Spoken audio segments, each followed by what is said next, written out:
Assalamualaikum warahmatullahi wabarakatuh. Jumpa lagi dengan saya, Bu Ii, Guru SD. Bagaimana kabar kalian hari ini? Saya harap kalian selalu sehat dan berbahagia bersama kedua orang tua. Hari ini kita akan belajar tema 6 dengan muatan IPA tentang perpindahan panas atau kalor.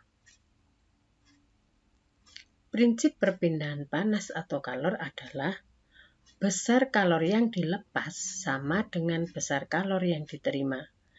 Jenis benda berdasarkan kemampuan untuk menghantar kalor, yaitu ada konduktor dan isolator. Apa itu konduktor? Mari kita lihat. Konduktor adalah benda yang dapat menghantarkan panas dengan baik. Nah, contohnya seperti ini. Ada besi, ada tembaga, air, timah, aluminium, dan sebagainya. Nah, ini contohnya yang besi, tembaga, air tidak saya kasih contoh ya, karena air semuanya sudah tahu saya kira. Timah, aluminium. Isolator adalah benda yang tidak dapat menghantar panas. Contohnya, kayu, karet, kapas, kertas. Ini kayunya, ini karetnya, ini kapasnya, ini kertasnya. Masih ada contoh lain ya untuk isolator, yaitu plastik. Nah, yang ini kemudian ban, benang. Nah, sekarang contoh benda yang menggunakan isolator dan konduktor. Ya, kita lihat. Apa saja ini? Ada setrika, ada solder, ada cerek, ada rice cooker, dan ada panci atau wajan. Nah, yang mana yang isolatornya? Nah, ini yang pegangan. Pegangan. Pegangan. Pegangan. Pegangan. Jadi yang semua pegangan adalah isolator. Karena sudah dilapisi karet yang sehingga di tangan tidak akan panas ya. Yang mana konduktornya di setrika yang bagian bawah. Ya, ini konduktornya yang bagian bawah. Kita lanjutkan. Cara perpindahan panas atau kalor, yaitu panas itu bisa berpindah melalui konduksi. Konduksi, ada lagi konveksi, ada lagi radiasi. Sekarang yang konduksi dulu.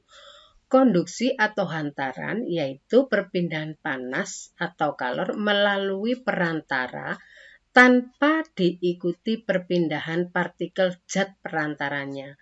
Jadi, perpindahan panas melalui perantara tetapi perantaranya tidak ikut pindah.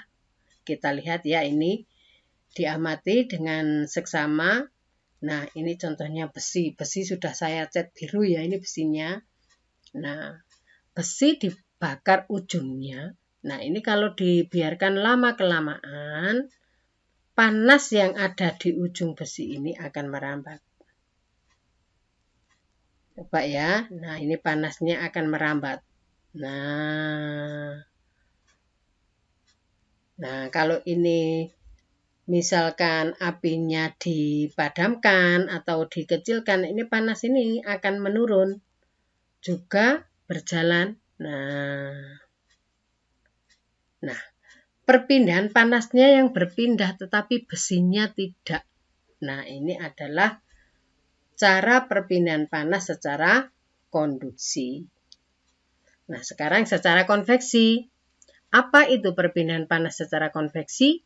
Konveksi itu sama dengan aliran, yaitu perpindahan panas atau kalor melalui perantara yang diikuti perpindahan partikel pada zat perantaranya. Kalau tadi itu yang konduksi, perantara tidak ikut pindah, sekarang perantaranya ikut pindah. Nah, ini contoh. Ini panci dipanaskan, airnya menguap. Nah, ini kalau dibiarkan lama-kelamaan, bagaimana airnya akan habis, ya kan? Karena air menguap ini, uapnya ini yang pindah, uapnya ikut panas. Nah, ini ceret. Cerek ini sudah kelihatan sekali ya uapnya. Nah, uapnya dari sini bisa berjalan sampai sini. Ini menandakan bahwa uap ini akan berjalan. Nah, ini ya uapnya. Nah, sengaja saya kasih warna kuning biar bisa membedakan ya. Ini uapnya berjalan. Nah, dalam kehidupan sehari-hari, konveksi itu contohnya adalah angin darat dan angin laut. Ya. Jadi perpindahan apa? Kita baca saja ya. Angin darat. Pada malam hari daratan dapat cepat melepas panas daripada lautan.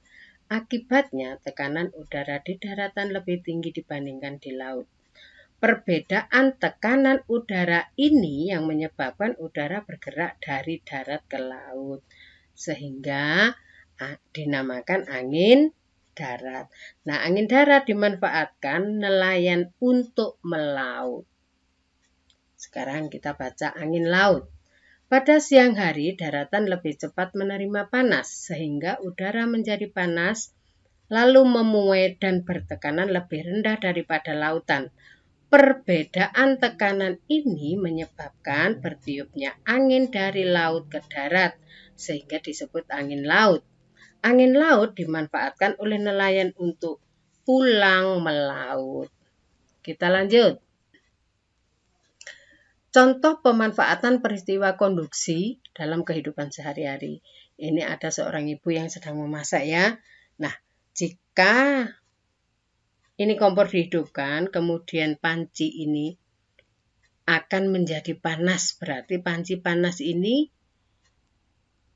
secara apa? Secara konduksi. Jika di dalam panci dikasih air, kemudian airnya ini tadi sampai mendidih dan menguap, berarti secara konveksi. Nah, ini juga ada, kalau ini konduktornya, pegangan yang dipegang ibu ini namanya apa tadi? Isolator. Jadi benda yang tidak bisa mengantar panas. Nah, kalau tadi konveksi, konduksi sudah, sekarang radiasi. Radiasi sama dengan pancaran, yaitu artinya radiasi ya, yaitu perpindahan panas tanpa melalui zat perantara. Jadi kalau tadi ada yang perantara ikut pindah, ada yang perantara tidak ikut pindah. Sekarang radiasi tidak ada perantara. Contohnya yaitu sinar matahari atau panas matahari sampai ke bumi. Tidak ada yang merantarakan. Ini adalah lampu, kemudian bisa menyinari bagian bawahnya. Ini juga tidak ada yang memerantarakan. Sama dengan api unggun ini di sekelilingnya kelihatan terang ya. Tidak ada perantara di sini. Jadi yang radiasi tidak ada perantara.